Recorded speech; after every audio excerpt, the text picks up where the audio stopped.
Yeah, I think Dr. Howder likes when we record and Yeah. send him what we're talking about. He gave us a lot. He gave us some praise on our.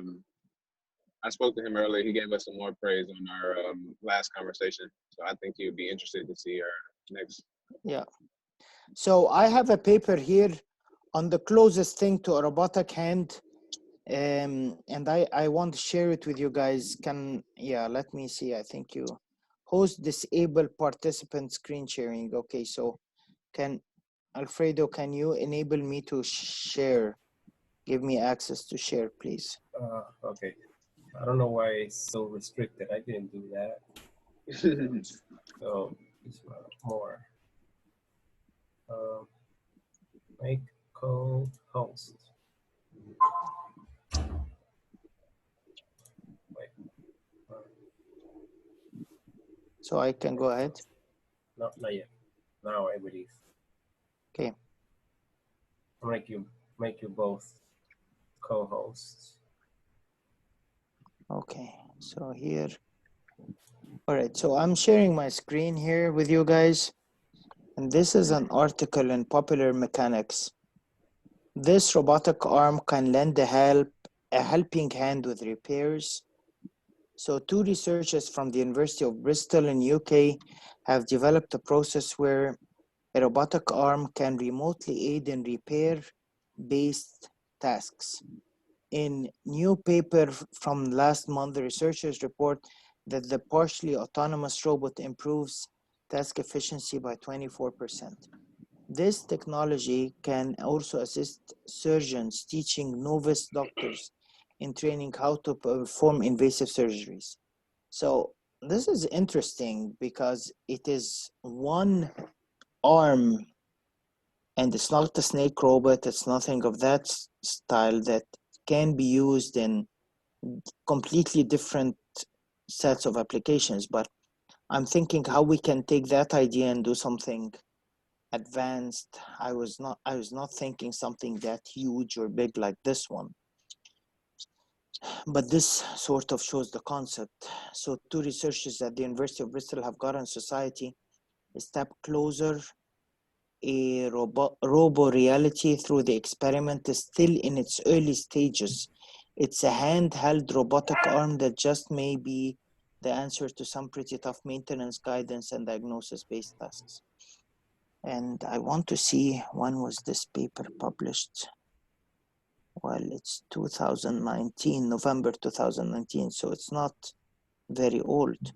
To understand how this robot works, it's vital to understand the problem. Yeah. To train young doctors in invasive surgery, and here is a video. And what I was thinking is something that exactly, Ishmael, as you were saying, you would have the joystick right there on the arm.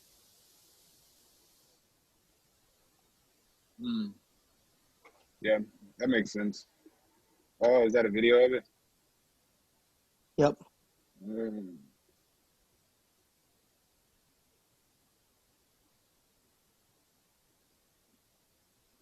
Oh, okay.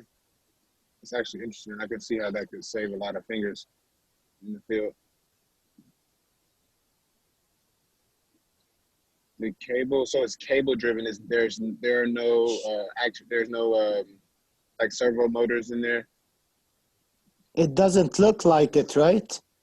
Yeah.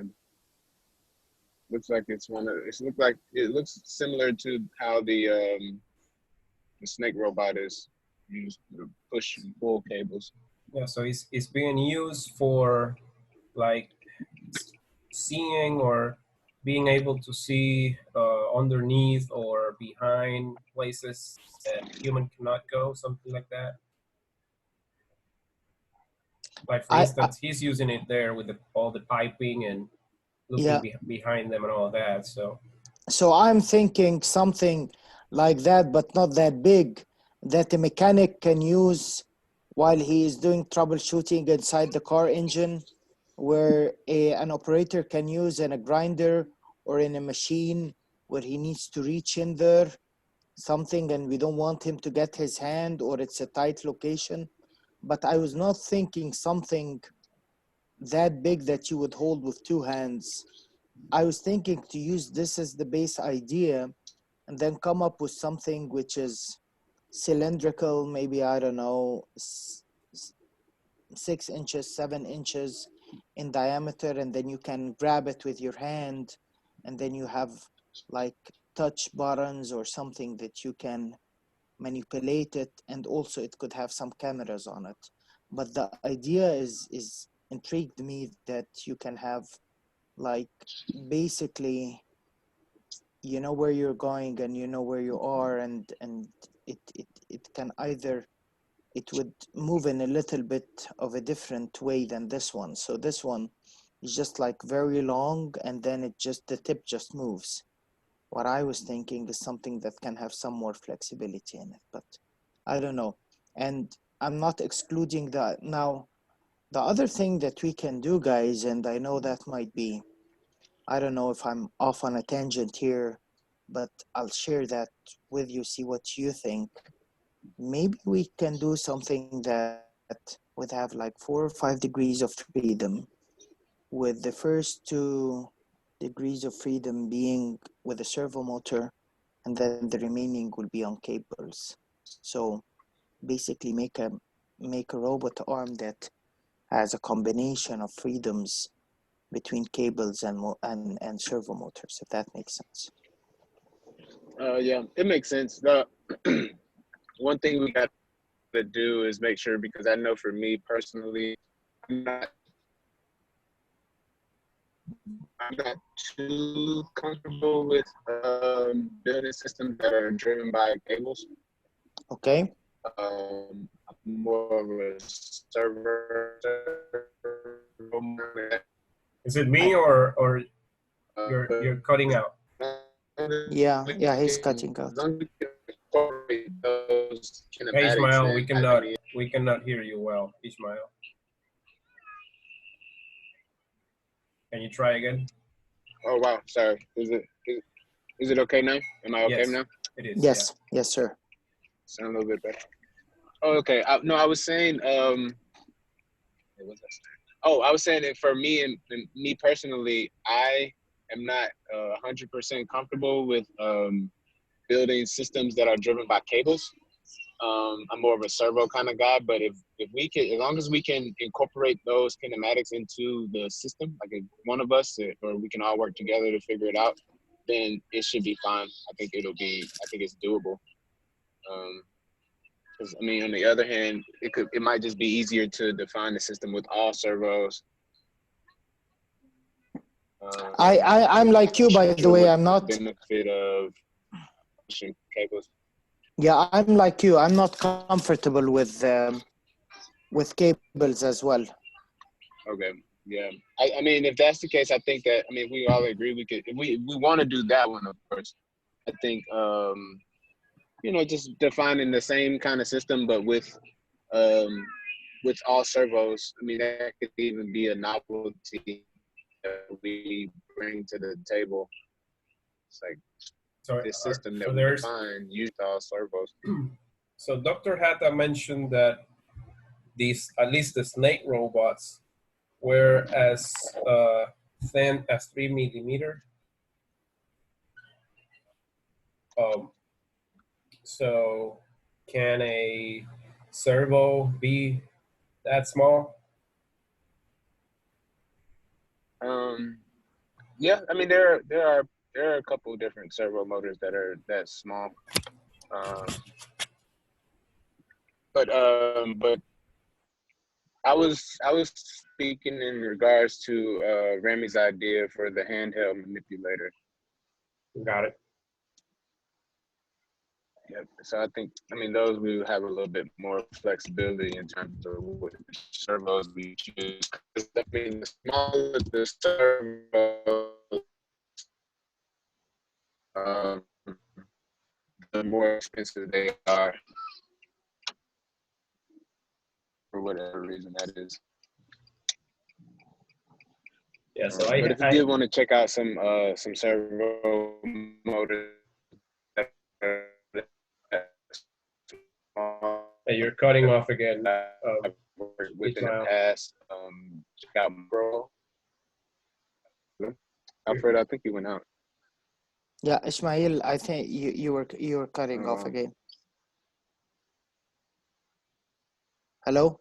oh yeah, no, I was just hello, can you hear me? Yes, I Yes. hear you. Yes, yes. Okay. Well, yeah, I wasn't saying anything in particular. I was just I was just telling you guys where you can find those small servos. It's called micromode.com if you ever want to take a look. Okay. Yeah, I mean, I think we need to explore that. If we choose to go with that route, we need to explore the small servos. But also, I'm not gonna spend a bunch of time on the other idea, but I might be willing to try myself a little bit and see if we can make the last 2 degrees on freedom where they get really tiny with cables, and then the rest will be servo motor, which will be also something innovative, because I think all the ones that I've seen so far have been either one or the other. I haven't seen anything that is um, a combo style. Mm. It's Remy, it's micro mo, like MO.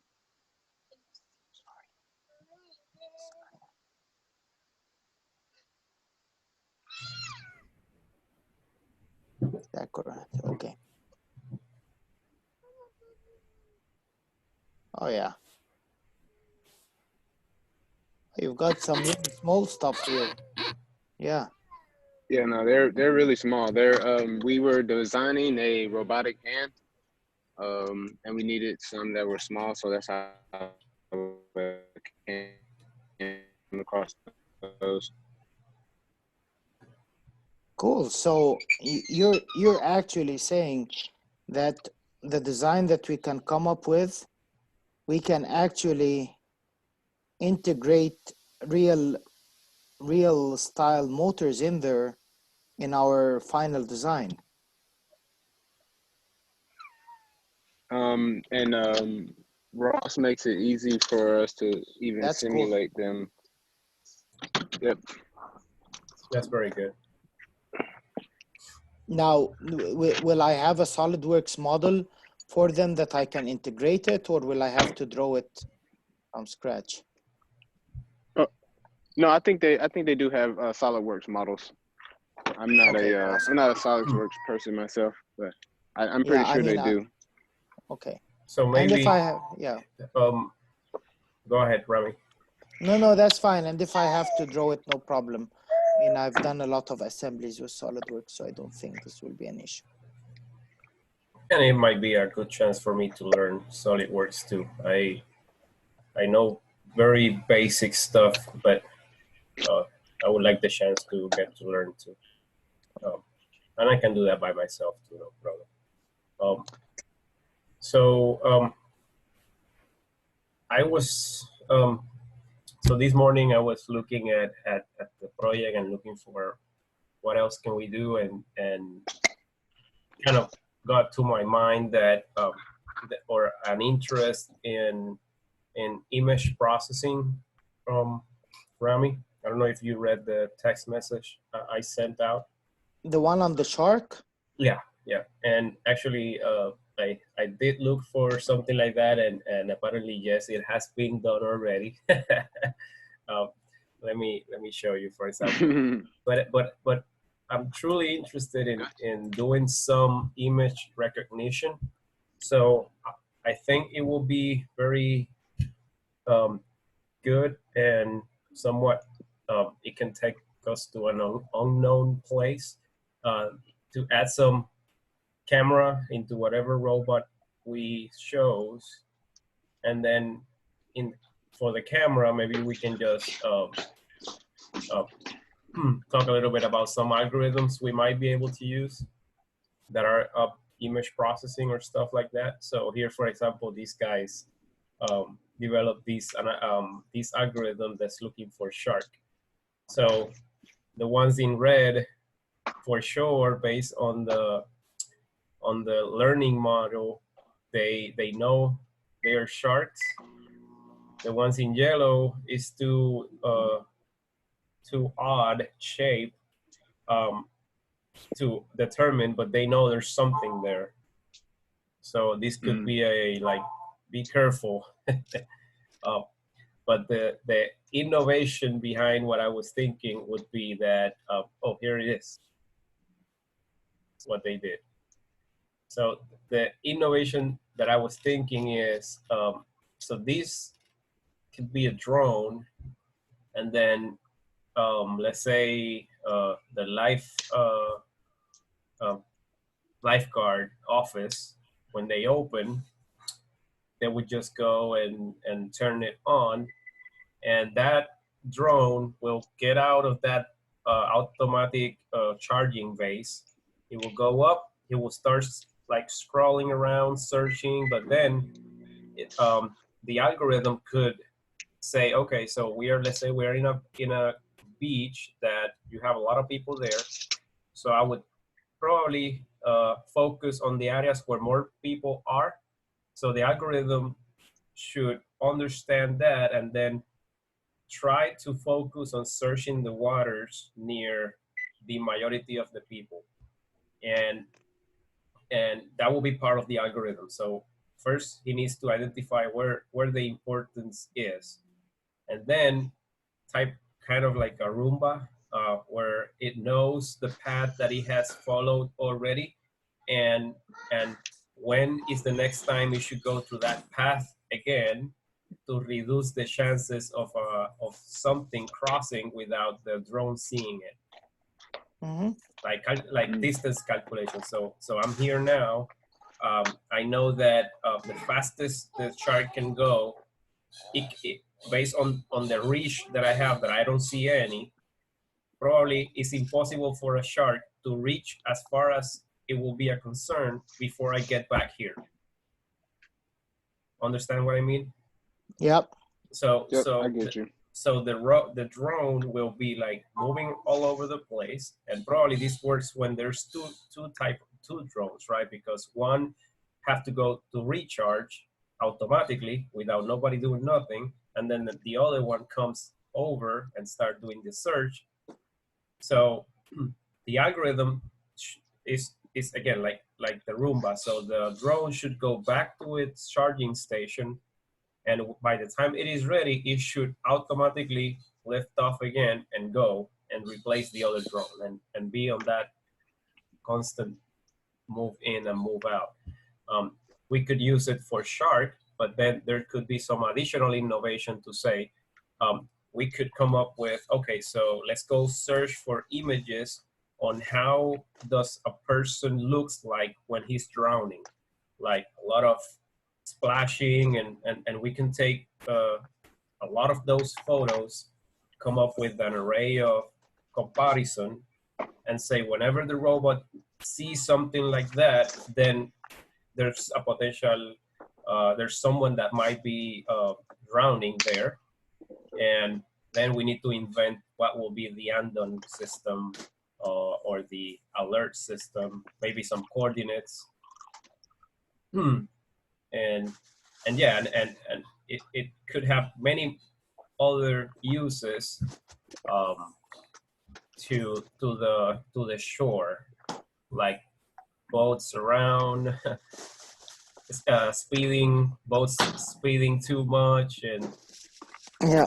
so I think it might have a lot of uses for that. Yeah, I think one thing that in terms of that aspect of it, it sounds great. One thing we'll have to do though is make sure that the robot differentiates between people just splashing, like how people splash in the water, and someone actually drowning. And I think instead of using images, I think it'll be good if we can train the robot on videos of people drowning. I think the idea is very nice. I just feel it's gonna involve a lot of AI in it, and it's it might be a little bit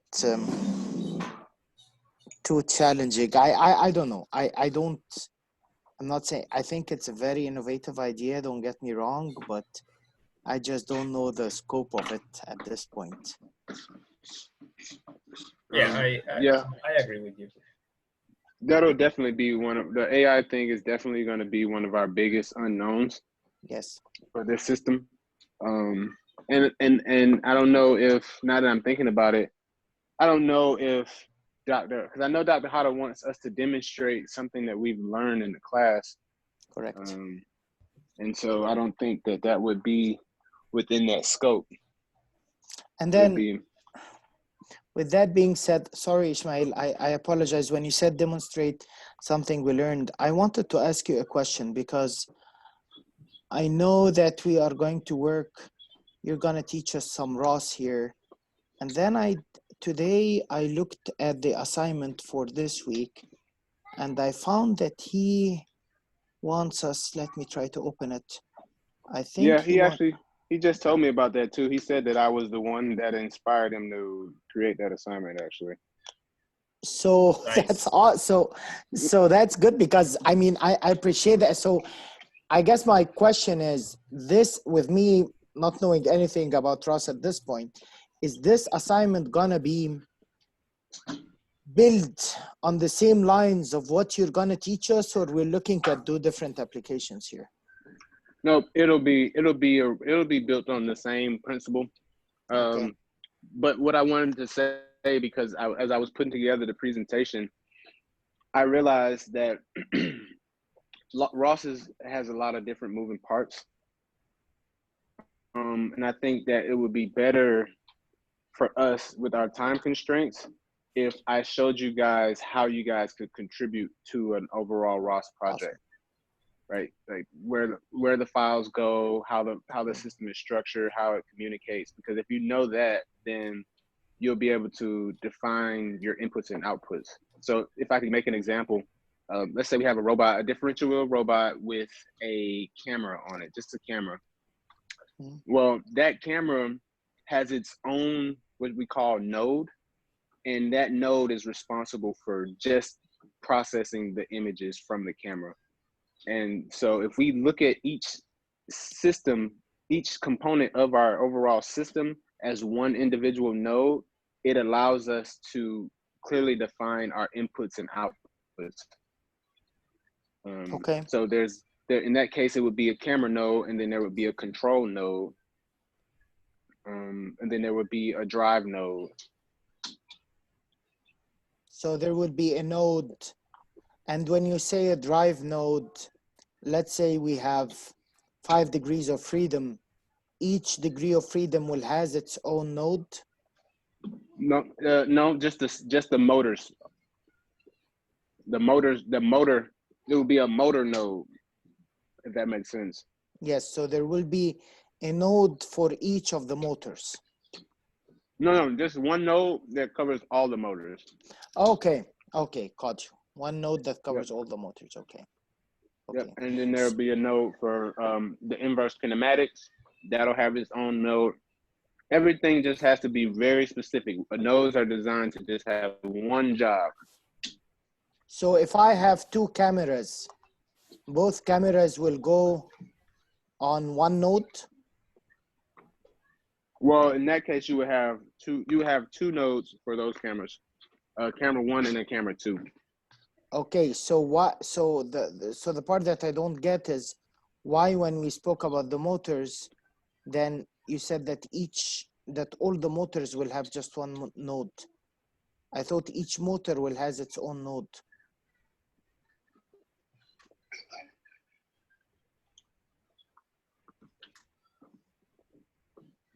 Are defined. You would look at them all together, especially if they're like connected, Okay. or they all contribute to the same overall goal. Okay. If that makes sense. Yep. Yeah. Sure. Because they would all be getting the same kind of commands. Like, so, if we do the inverse kinematics and we get the joint angles, those joint angles will be passed to the motor nodes, and then those motor nodes will take the angles and conform appropriately. And I don't recommend ROS on Windows, by the way. That might be the biggest headache that you ever. That was what I was going to ask you right now. So, so you wouldn't do it? No, I always run ROS on Linux. It works the best with Linux. Windows actually, if you go do some Googling, you'll see Windows or Microsoft actually just got back into the robotics world. And so it's still kind of very iffy whether or not ROS is, I don't know, feasible on Windows machines. It's better for Linux-based machines. Got it. It looks So like now I if will we- need to buy a new computer because I want to learn this. Well, you So could when- just use you could just use VirtualBox. VirtualBox works pretty good. But I don't have any more data storage in my Oh, computer, yeah. so I'm screwed.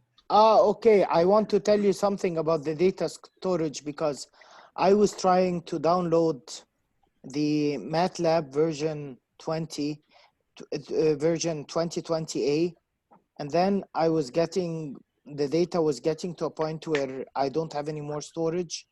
So when I researched it, I found that each MATLAB version is independent of the version before it. So I installed the 2020 version A, but I uninstalled the 19B and the 19A.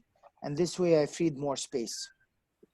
So they all should be inside the control, the programs. Let me see. So when you go to, each version is totally independent of the version before it. So you can uninstall the whole version before it, and it will not affect MATLAB or the exercises or anything. So how much storage do we need for ROS? Yeah, that Ishmael? was my next question, Ishmael. Let me check. I always use my virtual machine. I've never actually put ROS on my computer. Okay. Oh, so a virtual machine, I don't need space for it? Well, I mean, you need you do allocate space, but you deallocate once you shut it down. But how much space would I need for the virtual machine, I guess? Let's see. What kind of computer do you have? I have an HP, it's the NV360. I bought it last year. It has an AMD Ryzen, it's 7 processor, and has a RX Vega 10 graphics card. Okay. Let's see.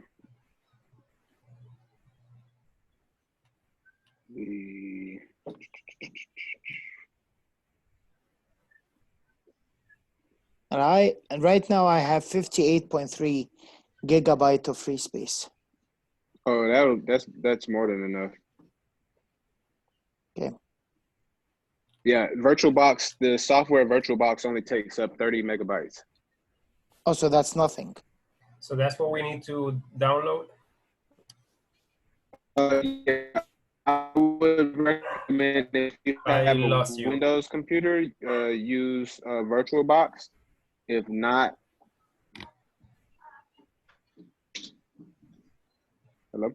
Hello? Yes, Can we you hear repeat? you now. Yes. Yeah. Wait, what was the question again? So Oh, yeah. how do I use ROS on my Windows machine? VirtualBox. I think VirtualBox, if you have a Windows, so you would download VirtualBox, and then you could go into the once you have VirtualBox set up, all you would need to do is go into it and download well, hold on, let's see, you need to choose a version of Linux first. So you would choose a Linux ISO and upload it directly to your VirtualBox. I recommend using 16.04 Ubuntu 16.04. ROS works the best with that one.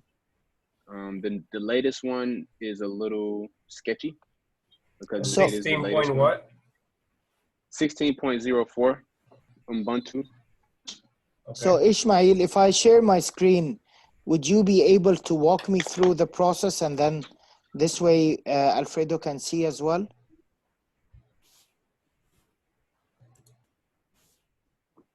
Hello? Hello? Oh yeah, sure. Okay. So now, can you Yeah. guys see my Can screen? you- Yes. I can't hear you. Yes. Yeah, it's starting right now. We lost you, Ishmael. We can't hear you. Hello? Oh, wait. Hello, hello. Yep, yep. Okay, cool. Yeah. So just go to downloads for VirtualBox. Right here? Yep. No, the next line down. Yep. Yep. Click that one. Now you would go to downloads on the left.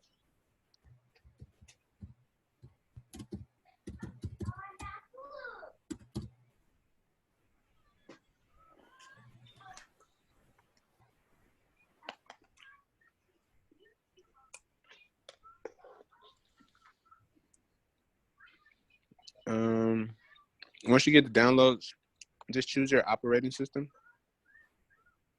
So the 6.14 version. Yep. Yeah, so Windows. So do I go with that one that I have clicked Yes. and then just run? Yep. Well, mine is downloading. In another tab, in a separate tab, you can go to just to do a Google search for Ubuntu. It should be UB. Ubuntu, yeah, I think it's, yep. Ubuntu download.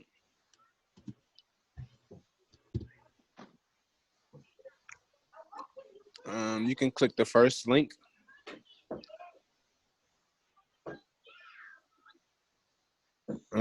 So we don't want to do Ubuntu 18.04 because it's the latest one. There should be a link. It should be a link that says you find from an older version. So you said 16.04, but here.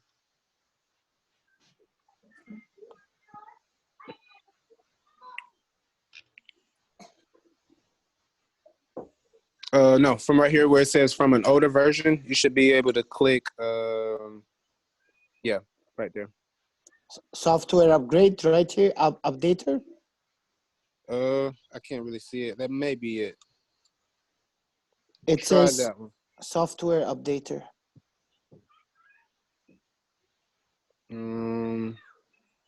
Nope. Go back. Keep scrolling down.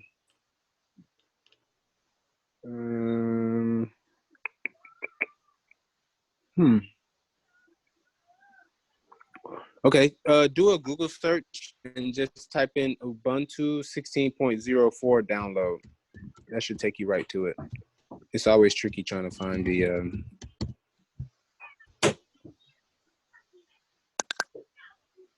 Yep, there it is, the first one.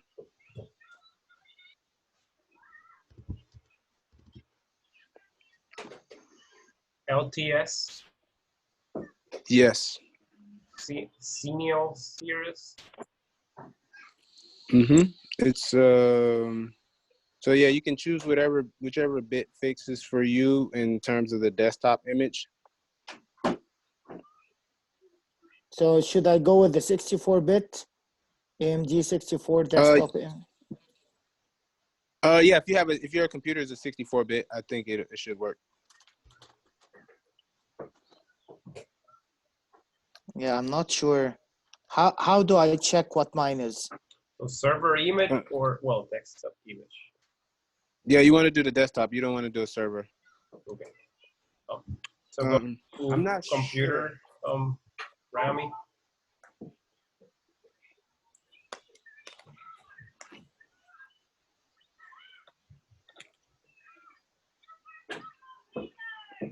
Rami, Yes, what they are go you to, looking for? I'm trying to know how many bits my thing is. I think it's 64, but So probably, yeah, it's Windows 10, right? yes. So it's 64. Okay. So I just, what is the is that file? Is that an ISO file that it says? Let me Is open it it. something dot ISO? Yes, it is. Okay, yeah, that's the file that you want.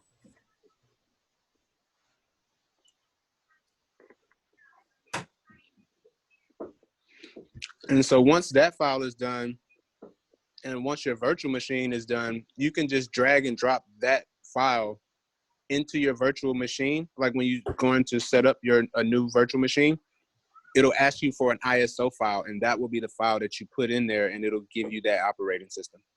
okay. Oh, for the virtual machine. Okay, got it. Yep.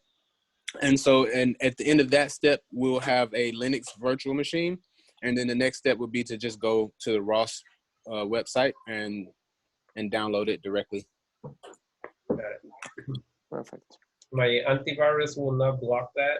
Do you think? I don't think so.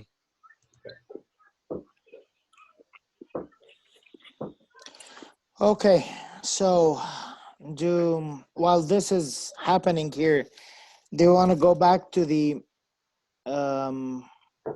Excel spreadsheet, log the other ideas we put, and start to vote on it? Yeah, Okay. that's fine.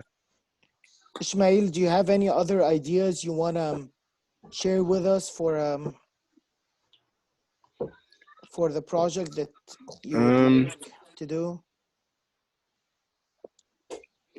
The one idea that I did have that would probably be appropriate was a wasp hunter drone.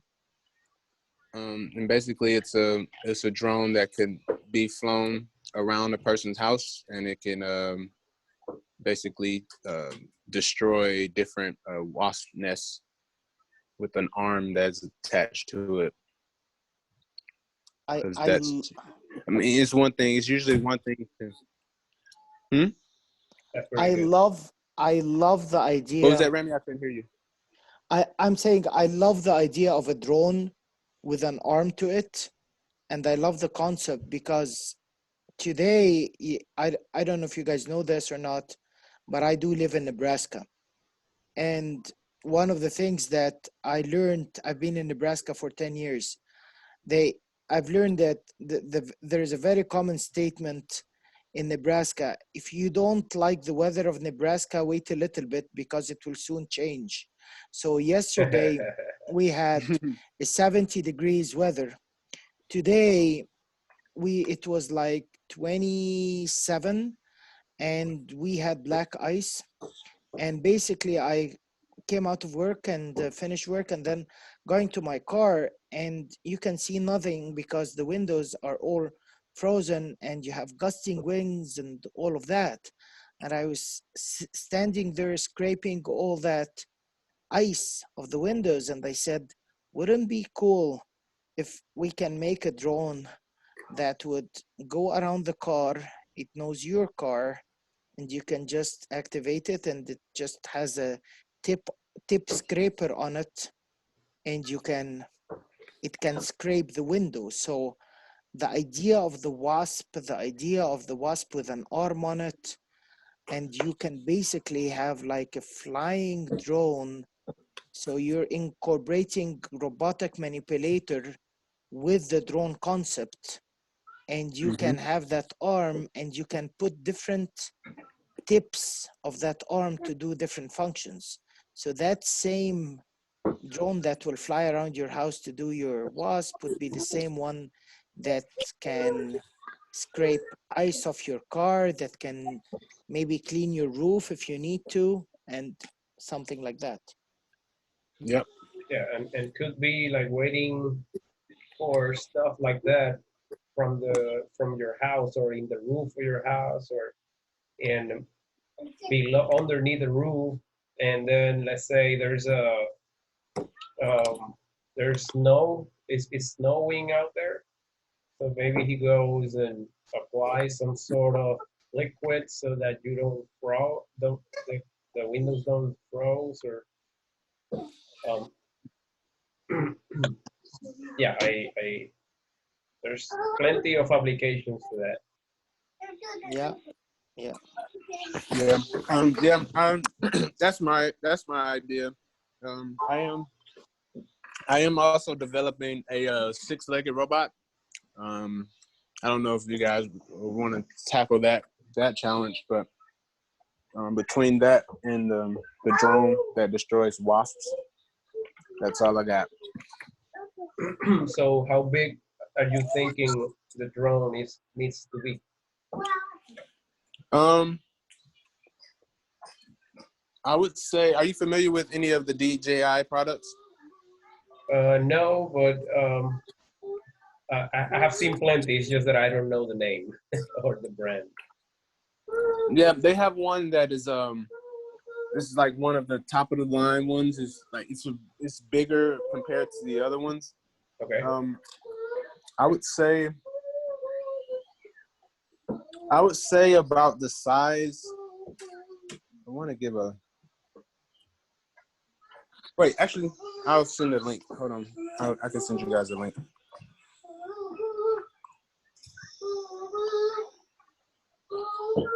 Ishmael. Sorry, guys. He likes basketball a lot. He gets excited. No, that's totally fine. Before you join our team, I know how many times Alfredo would see the kids come and kill me while I'm presenting. So I totally understand. Yeah, he's making his own defense music right now. So Yeah. I'm gonna just leave him in here. I'm gonna go downstairs. I'm gonna send it to the chat right now. It's an image of the what I was thinking in terms of size, just so that it's able to support the manipulator arm. These ones are typically used for shooting movies and doing surveillance and whatnot, surveying. Did you send it? Yeah, Yeah. It's in the chat.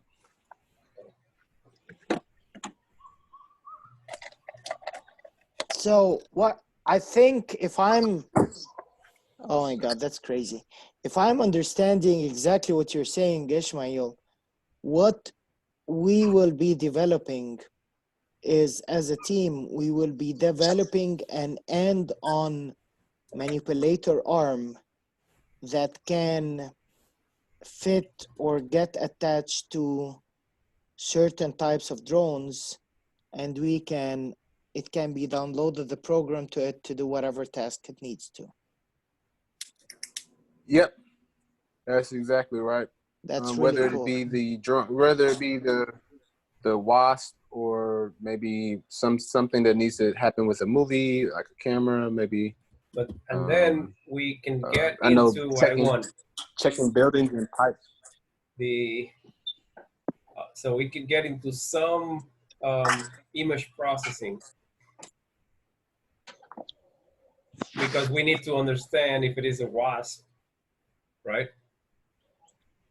Well, no, the operator will. I mean, we can do that as well, but I think it'll be a lot faster for people that are using it.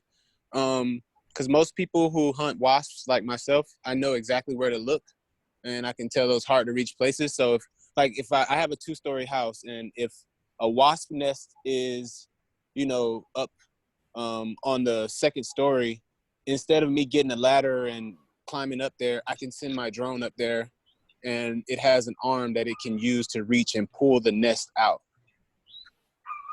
Okay.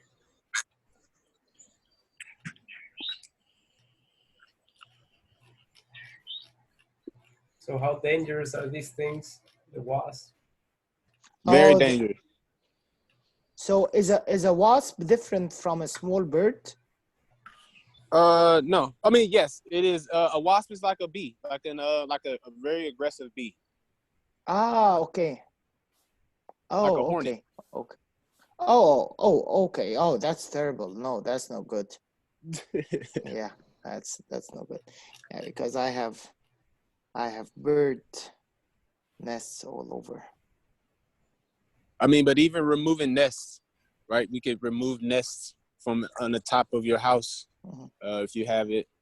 Yeah. All types of applications. I've heard of people checking buildings with these kind of things. With the drones in general. So now I understand you better. So the drone is basically the means to get the manipulator near the wasp. What's the name? Where they are, so that Yep. with the manipulator you can then grab the nest, and then what are you gonna do with it? Put it in the neighbor's house? Yeah, if they don't cut their grass on time.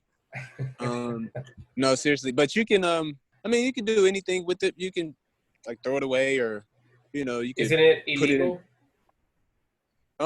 No, I don't think so. Because once you get close enough to the nest, all the wasps will like go away.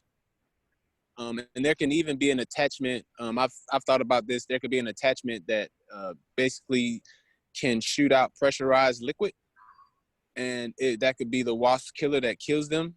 And then you can remove the nest, because if you keep the nest, then they're liable to come back. Yeah. So my question here,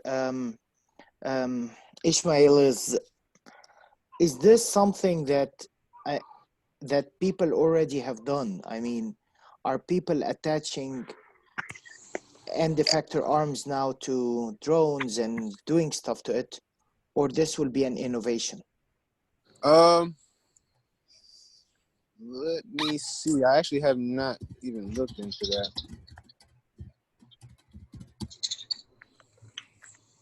Drone with manipulator arm. Oh yeah, I'm actually looking at one right now. It has 2 arms, and they can pick things up independently. Yep, here it is. I'll send a link. This is why I'm broke. Interesting title. It's like for carrying stuff,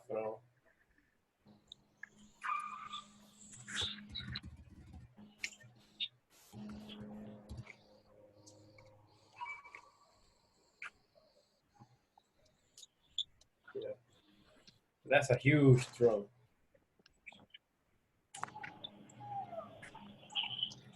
So I mean, I'm not against the idea. I'm just saying we need to make sure that we're putting the innovation into it. Yeah, I agree.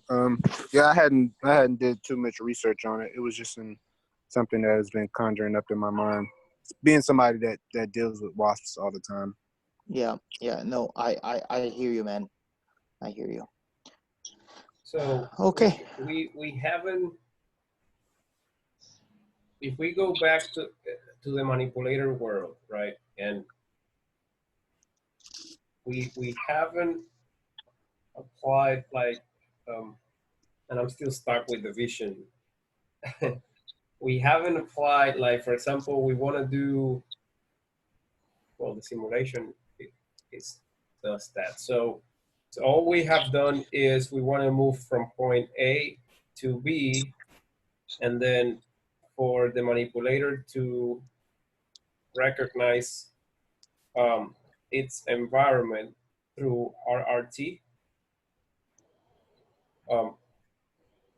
But we have not worked with a manipulator that has a camera, and you need to use the camera to see where you're going, map stuff, and then move there. So we haven't, like, with real life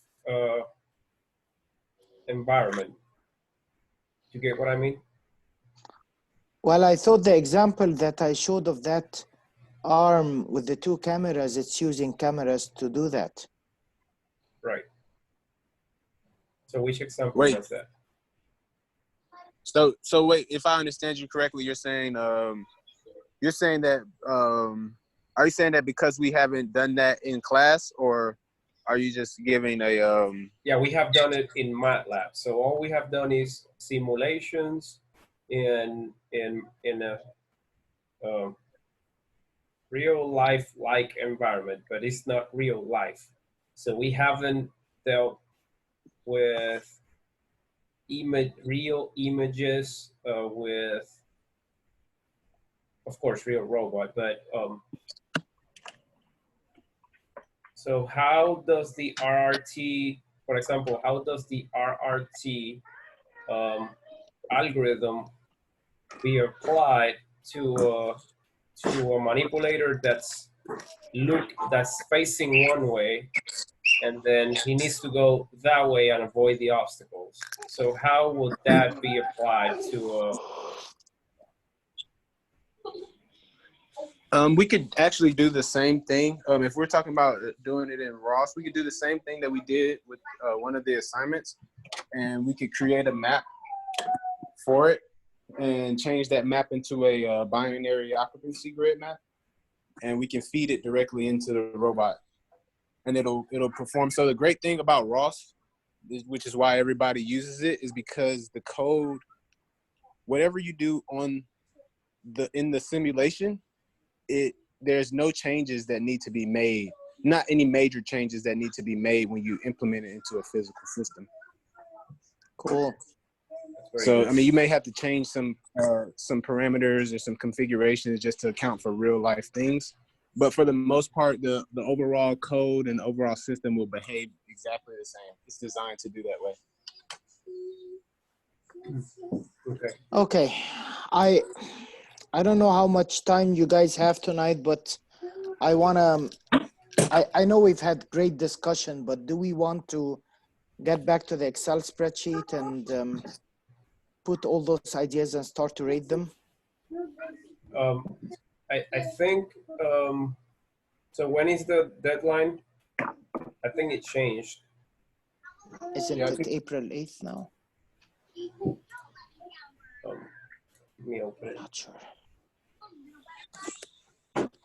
Hey, get down. So is project proposal April 8th. Come here. Come to me. Yep, April 8th. So if that's the case, I think that with the assignment that we have with the LBR manipulator, since we're gonna have to play with something that's totally new for us, maybe we will get good ideas once we understand that better, or maybe clear our minds into what we want to do, what we truly want to do, that will give us the most learning, and then still comply with something that additional that's unknown and innovative and all that. But I'm more and I was talking to Ismail before you arrived, Rami. I want to learn, and the most things that we apply that are not too far away from our reach, that's the one that I will give it my vote for. If we go to something that's, let's say, 100% innovative, but we're not going to apply as much things, then that I wouldn't go that route. I guess that is my feeling. I agree with you, because I know Dr. Hatta in our last meeting, he said that we as a team, we're very coherent, and I think part of that is we have some of the same goals. So absolutely, I'm very much interested into learning. I'm sure Ishmael is the same way as well. So I don't see a problem there. What I was thinking, maybe we want to go through rate the sheet now as revision A, and then maybe the next step would be we could have Ishmael at his convenience. We schedule the next meeting where he walks us through the Ross, and we start to play with it a little bit, small examples. And then after this, give us a few days to work on the assignment and play with stuff, and then come back again, rate the Excel spreadsheet a second time, and this time we can compare our ratings from time A to time B and hopefully be more educated in our decision. And the benefit of making an initial check or rating is it just forces us to think in more detailed terms instead of just floating on the surface. Yeah, I agree with that. And especially if we can nail down, I think Remy, you said it last meeting. If we can nail down even one or two of these, then that would make it a whole lot easier for us to.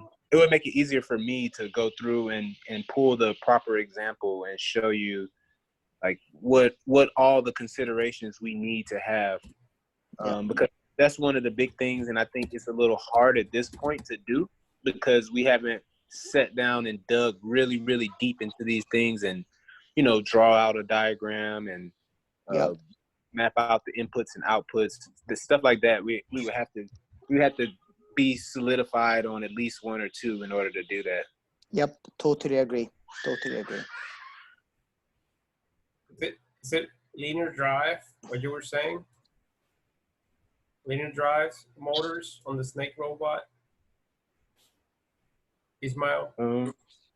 No, not linear drive. I think the snake robot. Wait, what did I say about the snake robot? You instead of cables, you're putting in servo motors. Servo motors. Yeah. Well, okay. So that's a little different because we actually have code already that works with the robot with the push and pull mechanisms. So I mean, if we're gonna do a snake robot, that'll be fine. But if we do like a pure manipulator robot, I think then using, you know, servos how they are typically used in a manipulator would be fine. That was for the helping hand. Yep. What I thought. Yep. All right. So the helping hand. Well, you can. Oh, it's the same. It's the same. Yeah, that's the same. Yeah, you Okay. can use helping hand with servo motors. Yep. Okay. What else did we, Rami, you said something else. You said something about a drone. No, it's Ishmael who said the drone for the wasps. Yeah, that but one then is here. I already had it. I was thinking of something that would just attach to your windshield of your car and get that. It's like a scraper that would work across your geometry of your car, and I don't know how you would, whether you will make it fly or you will just have it tag along and how you would do that. So even something that would just hang on the roof of the car and move like with a magnet or something and do your windows, but how will it scroll down? It has to crawl on the window somehow, and I don't know how you can make it do that. Or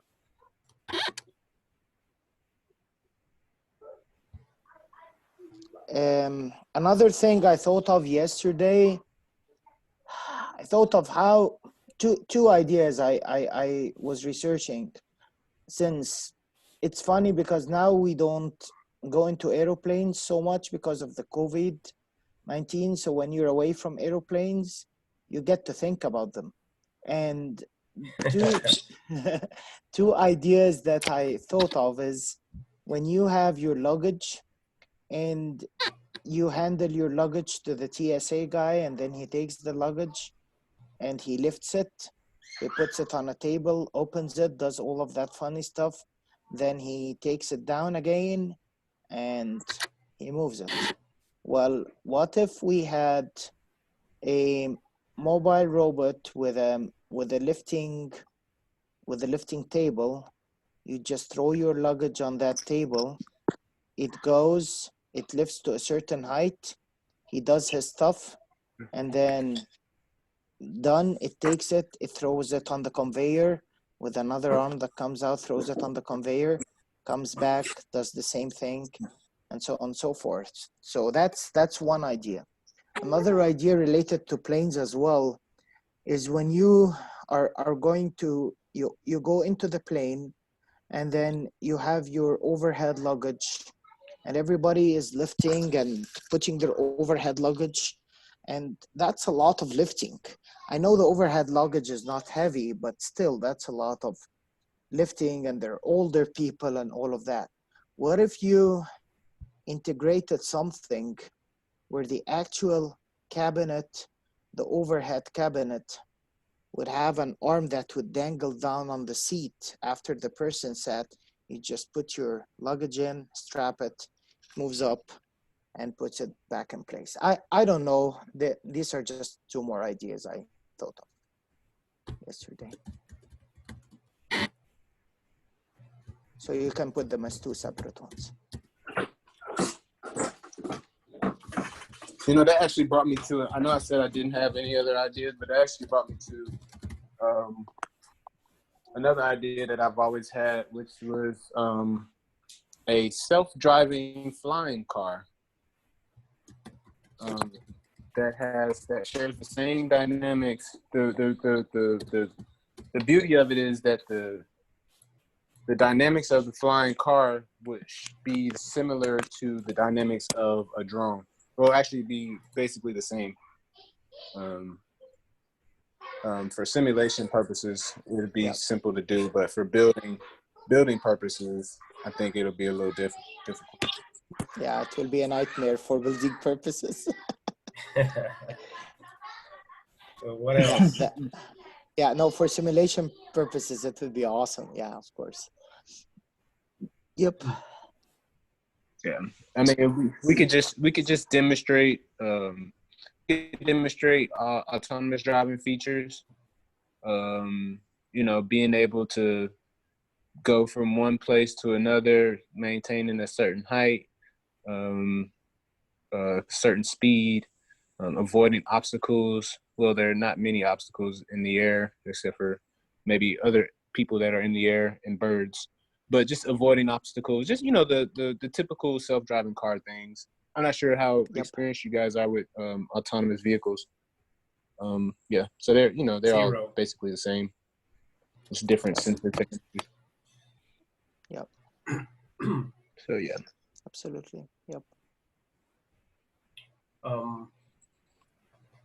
So we're gonna vote now. At least the first few.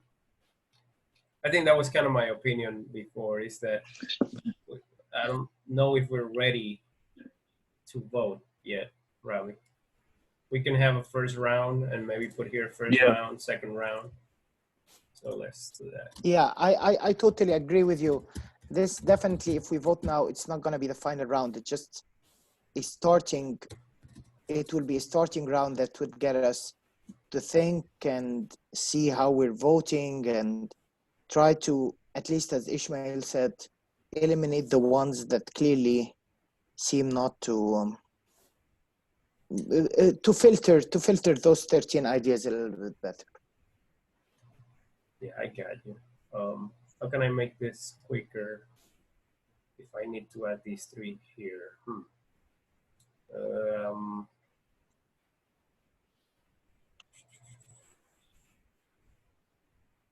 Just wait, what do you want to add? What do you want to add? New row, maybe. Yeah, this way.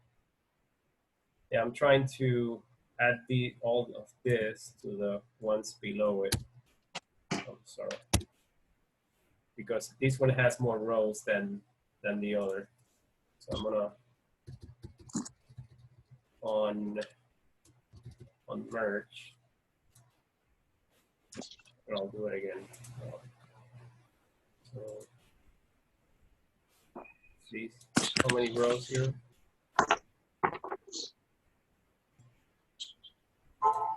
7 rows.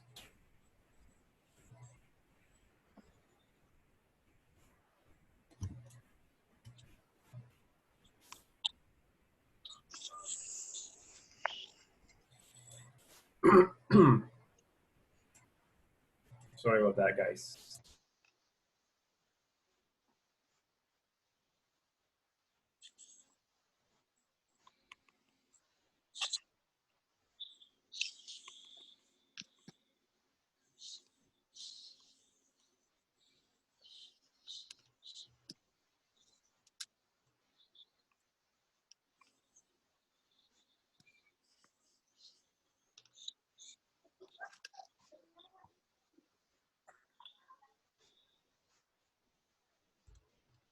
I think there's a lot of innovation And also in softwares that we could use to kind of uh, increase the amount of learning. Like for example, I know Rami, I don't know, I think it was you yesterday that mentioned like Python, that we could even use some Python on this. So if that was the case, we could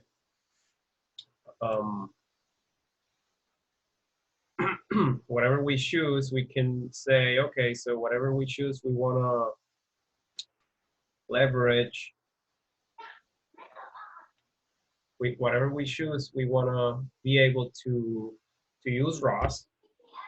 We want to be able to integrate MATLAB, a little bit of MATLAB there, and we want to be able to complement with Python.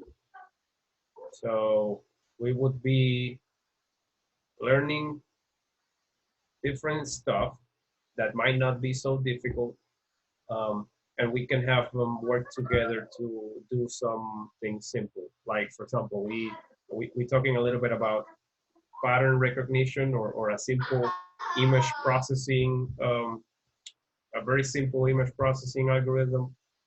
Then we could say, then let's do that with Python. We search for a way of merging Python with ROS and MATLAB, and we can add that to our project plan. So okay, so at the end we can have that if there's time to do so, and we will learn something new as well.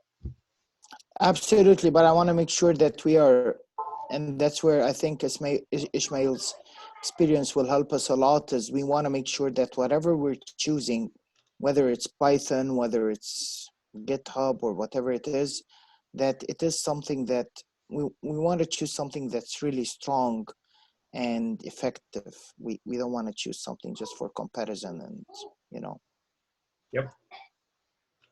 Yeah, in my experience, coding in ROS, well, just in experience with robotics in general, I think C++ is usually the best bet.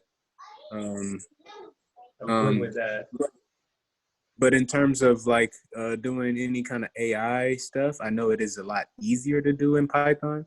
But the good thing about ROS is that you could use both at the So same we time. can integrate. You're saying we can put a little bit of C++ with a little bit of Python and integrate that maybe with a little bit of MATLAB too, all into ROS. Yes. Wow, that's awesome. That's Yeah. powerful. So each node is written in a specific language. When you define the node, you define its dependencies, and one of the dependencies, well, a few of the dependencies are either the ROS CPP, which is the C++, the ROS Pi, or ROS Java, ROS MATLAB. So each node is defined differently, or it can be defined differently. Okay. That'll be very So good. now Right. I want to share with you guys when we're rating the stuff. I don't know if any of you have Six Sigma background, but I'm black belt trained and green belt certified.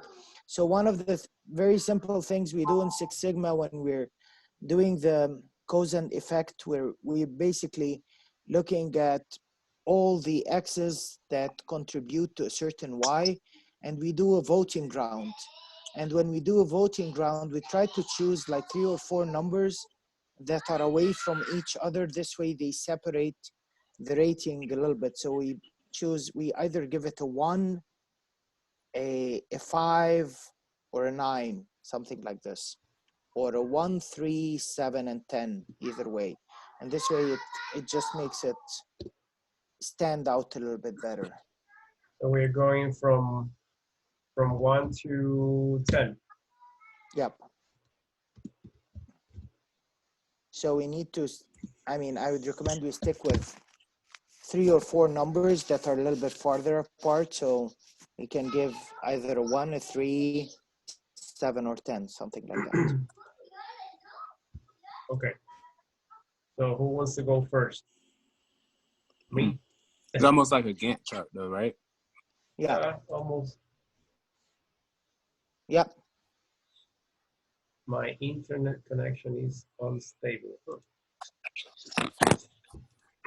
You guys hear me well? We do. Yep, I can hear you. All right. So my perspective on therapy helper. So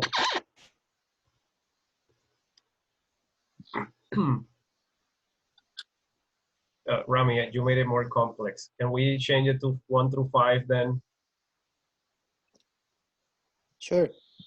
Yeah, now either I can use any number between 1 and 10 or I cannot. So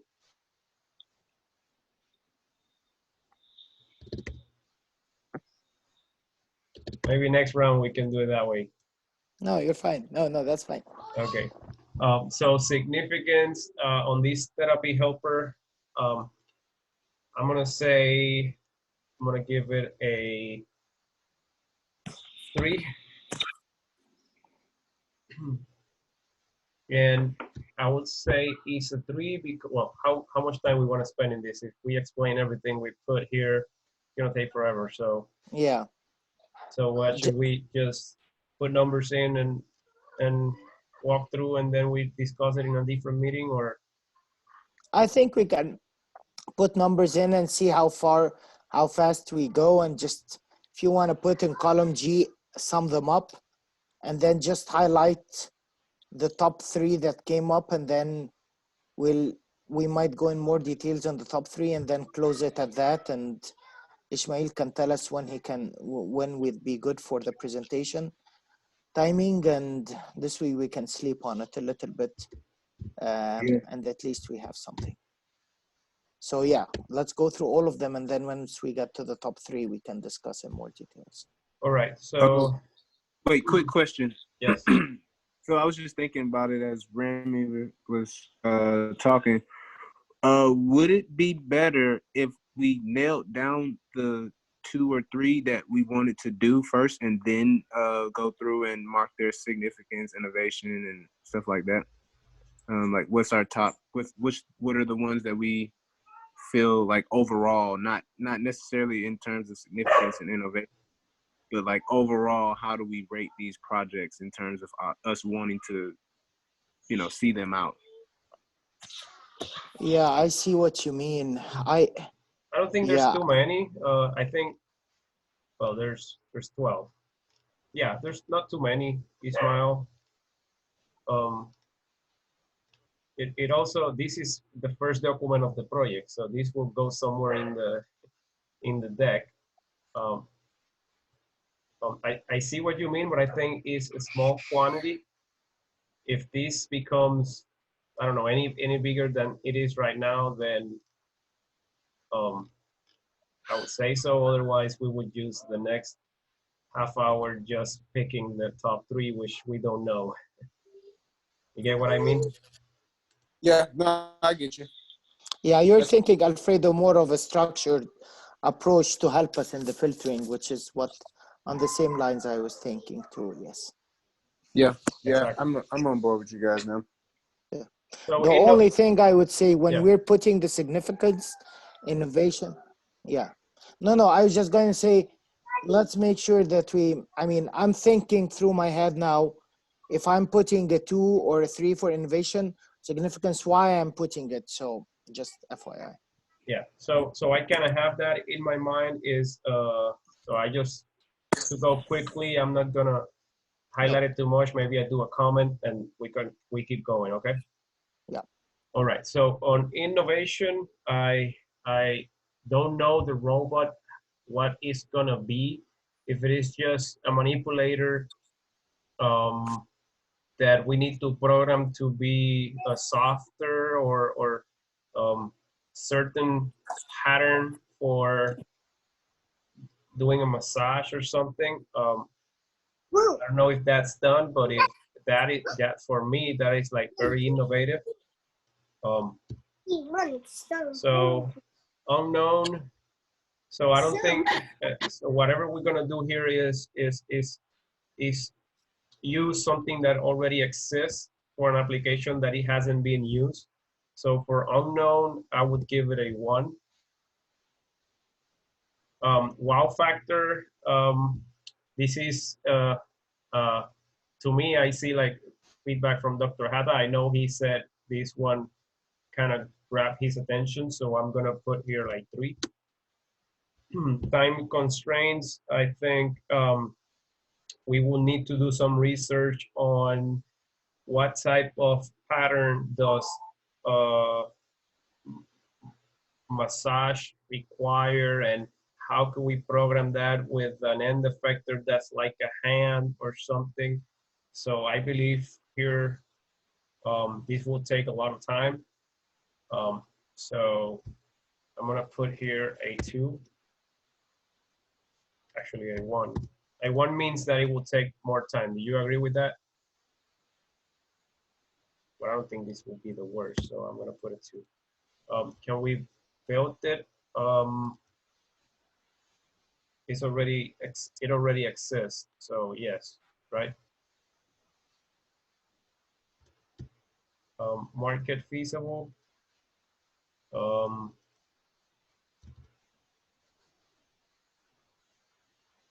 Yeah, it will take forever. So I guess each of us should fill out the document by ourselves, and then we can discuss why we put that in. We can add comments to it. Okay. Yeah, so this way it won't work. It will take forever. Yeah, it will. So I'm gonna upload it one more time. Probably I'm gonna upload it as a CSV file and see if it works. And you guys can write down in the discussion if you had any trouble. Are you good with that? Yeah, I'm fine with that. And we can also this way put comments if we want to. So you can just insert a comment if you like to. Right, so we could just add. I know it's well. I won't be. Yeah, we can.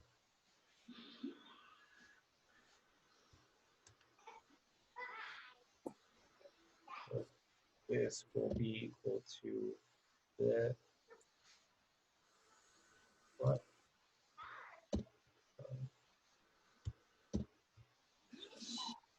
Are you okay with that, Ishmael? My phone was he sounded like a robot a little bit, so I didn't quite catch all of it. So yeah, no, you're fine. So what was going on is after he went through the first one and he found that he's thinking and it's taking time, and he just did the math in his head. He said, well, this is gonna take forever, which I agree with him. If every one of us does that, then we will be here until tomorrow. So he was thinking, what if he finishes, puts it in the discussion, and then we fill it up, everyone at his leisure, and then we can meet on it. Maybe next time we meet and you take us through the presentation, maybe the first 10 minutes of that we can discuss our top 3 and then go through the presentation or something. Okay, yeah, no, that works. Yeah, I was thinking, that's what I was thinking about when I was mentioning the other thing before.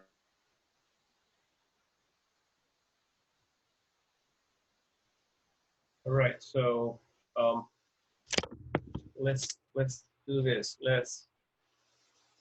I know we have the other assignment. I'll Probably during. Go ahead. You break in. Can you hear me? Can you hear me, guys? What was that, Alfredo? You kind of went out on me. Can you hear me well? Yes. Now I can. Oh, give me 1 second. What about now? Can you Yes. hear me now? Yes. So I was gonna say that we can meet on Saturday. We can work on this. We can work on this a little bit more tomorrow by ourselves. Fill it out completely, and then on Saturday, early Saturday or some, we can get together and discuss it and do the first round of votes during Saturday morning, work on the assignment for the rest of the weekend, see what we learn from this assignment and any idea that comes into mind, and then probably Sunday night we can have the second round to at least have the top three by Sunday, and then we will have a little bit of time to document it before the is it Tuesday 8th? Mm-hmm. Tuesday, no, it's actually Wednesday, so we still have a little bit more time. So we do the second round on Monday, then we select the top three or top two, and then we take the decision by Wednesday on the top two. And we kind of, are we gonna need a meeting with Dr. Hata before the 8th? I can reach out to him and see. I'll reach out to him tomorrow and ask him if he wants us to meet with him before. So Oh, I go ahead. actually have a meeting with him. I have a meeting with him at 4 o'clock on Friday, so I can ask. Okay. So yeah, why? I'll Perfect. ask. Okay, very good. Because then we know if, let's say, Rami, what do you think about getting together with Dr. Hata on Tuesday or Monday? I know we will have the other assignment like driving us crazy, which is happening to me all the time. So probably by Tuesday, we will be ready to meet with Dr. Hata. And then we will still have, oh wait, it's Wednesday, 12 a.m. So Tuesday is the last day, really. So That's why I'm preferring Monday. Yeah, Monday. Yeah, we're screwed. Does Monday work for you, Ishmael? Yep. I am job free and have nothing but time on my hands now. Oh man, enjoy that time. You have to enjoy it. For as little as it will last, you have to enjoy it, man. Yeah. I envy you, truly envy you. So guys, can we stop the recording? Yes. Okay. All right. So I wanted to ask you guys something on the. Wait.